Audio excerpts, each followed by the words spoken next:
Baik, assalamualaikum warahmatullahi wabarakatuh. Jadi pada kesempatan ini saya ingin istilahnya menjelaskan pada materi week 3 ya. Sebenarnya kemarin sudah untuk minggu ketiga doang, cuman sekarang ini ke week 3 gitu. Nah, di week 3 ini materinya tidak seberapa banyak. Jadi di sini judulnya itu adalah metodologi industri dan pengukuran geometris gitu. Nah, sebelumnya kalau di di minggu keempat yang kemarin itu kita pelajari mengenai voltmeter ya, tentang istilahnya alat-alat yang ada, bukan alat-alat ya, isi dari voltmeter, ampermeter, ohmmeter, dan masih banyak lagi gitu.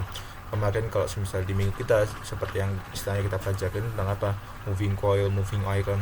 Nah, sekarang kita akan belajar istilahnya mengenai metodologi industri dan pengukuran geometris gitu.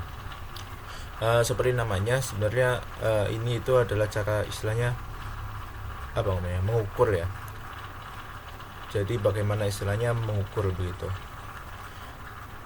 Nah, di sini tuh outputnya itu ada 5, yaitu yang pertama ketepatan, kelandasan, daerah toleransi atau limit, kelima adalah kelonggaran. Nah, jadi kalau misalnya di ketelitian itu ada yang namanya 2, yaitu pada saat pengukuran dan pada saat proses pengukuran gitu. Kalau semisal ya teliti ini sebenarnya susah kalau semisal kita nanti akan mencoba dan sebagainya gitu kan, karena ada saja istilahnya gangguan atau noise ya pada saat pengukuran atau dan sebagainya begitu. Nah, jadi contoh aja nih di sini ya, ada istilahnya 2 nih. Yang pertama adalah kita bahas dulu ya contoh dari hasil pengukuran ya. Nah, jadi ketika kita menentukan hasil penelitian itu tadi atau hasil pengukuran, kita tentu harus melihat lebih cermat atau lebih cerdik di alatnya gitu kan ya. Kalau bisa kita menggunakan ampermeter atau istilah multimeter yang analog, itu sudah terlihat angkanya ya. Cuman kalau bisa kita menggunakan jangka sorong, kemudian menggunakan dan lain sebagainya alatnya ya, nah itu membutuhkan ketelitian istilahnya dalam melihat gitu kan, dalam melihat dan melihat hasil pengukurannya gitu. Nah, kemudian kalau misalnya teliti dalam istilahnya proses, yaitu ketika kita ingin mengukur suatu tegangan menggunakan multimeter analog gitu kan, atau menggunakan voltmeter. Nah, tentu saja kalau misal alat ini kan dia tidak bisa langsung tiba-tiba memunculkan angka. Nah, mungkin ketika pada saat percobaan dan sebagainya kita pernah istilahnya mengalami yang namanya multimeter ini bergerak ke atas dan ke bawah gitu, angkanya tidak stabil.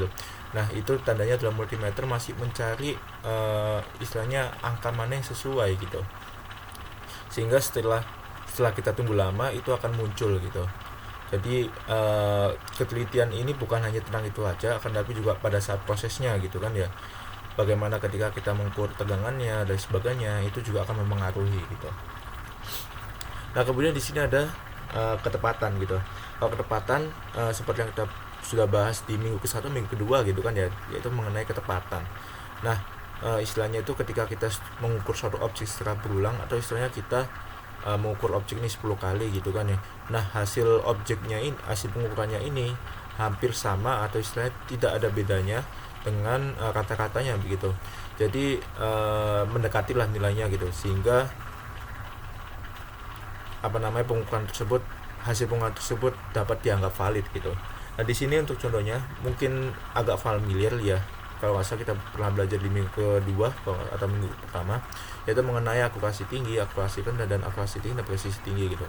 Kalau misal akurasi ini kan dia masuk dalam istilahnya lingkarannya gitu kan ya. Nah, kalau misal presisi ini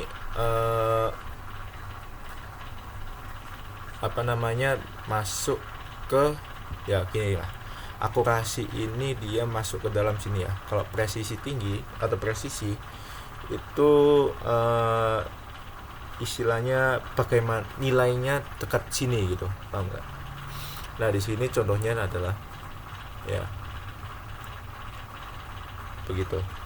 Kemudian lanjut di sini ada yang namanya ukuran dasar atau basic size. Nah, sebenarnya ini sudah kita pelajari ya, mungkin di gambar teknik atau istilahnya kalau kita mengulang lagi ke pelajaran SD, itu kita ada namanya peta gitu kan. Peta ini ya ada yang namanya skala. Nah, skala ini yang namanya ukuran dasarnya itu tadi. Atau mungkin kita pernah melihat denah gambar rumah dan sebagainya. Nah, itu kan ada ukuran kecil-kecil dan sebagainya, itu namanya ukuran dasarnya gitu, atau basic size-nya. Kemudian limit, di sini limit juga sama. Setiap alat dan sebagainya, setiap alat itu pasti ada limitnya masing-masing gitu, atau istilahnya errornya ya. Kita tidak bisa menghitung istilahnya sama seperti rumus dan sebagainya. Tentu akan ada noise atau ada gangguan yang lain ya yang ada di luar. Cuman tetap ada namanya daerah toleransi atau limit. Error itu pasti ada dalam suatu pengukuran. Jadi bagaimana kita menoleransi error tersebut gitu. Nah, tetap ada namanya toleransi ya. Toleransi istilahnya kalau semisal ya suatu alat itu punya toleransi sekitar plus 5 ya. Plus minus 5 ya. Berarti kalau semisal kita misal ya dia punya skala 20 plus minus 5, berarti batas toleransinya 25 sama ke 15 gitu. Kalau semisal kita melebihi itu yang berarti ada dua, yaitu cara mengukur kita salah atau alatnya yang memang rusak gitu. Nah, di sini sudah saya jelaskan tadi. Kemudian yang namanya adalah kelonggaran. Di sini kelonggaran ini sama sebenarnya ya. Kelonggaran ini perbedaan ukuran pasang suatu komponen gitu. Ya hampir sama kayak ketepatan dan sebagainya tadi ya. Nah, jadi bagaimana istilahnya ukuran terbesar dari salah satu komponen ini adalah lebih kecil daripada ukuran terkecil komponen lainnya gitu. Hampir sama lah gitu ya. Nah, ini kesesuaian ada 3. Yang pertama adalah sesuaian longgar, sesuaian yang selalu menghasilkan kelonggaran. Kemudian paksa, ya yang istilahnya dipaksakan gitu kan. Kalau pas itu dua-duanya ada gitu, kelonggaran sama kerapatan. Kemudian ini mungkin tidak asing kalau semisal kita mengukur geometris. Ini ada namanya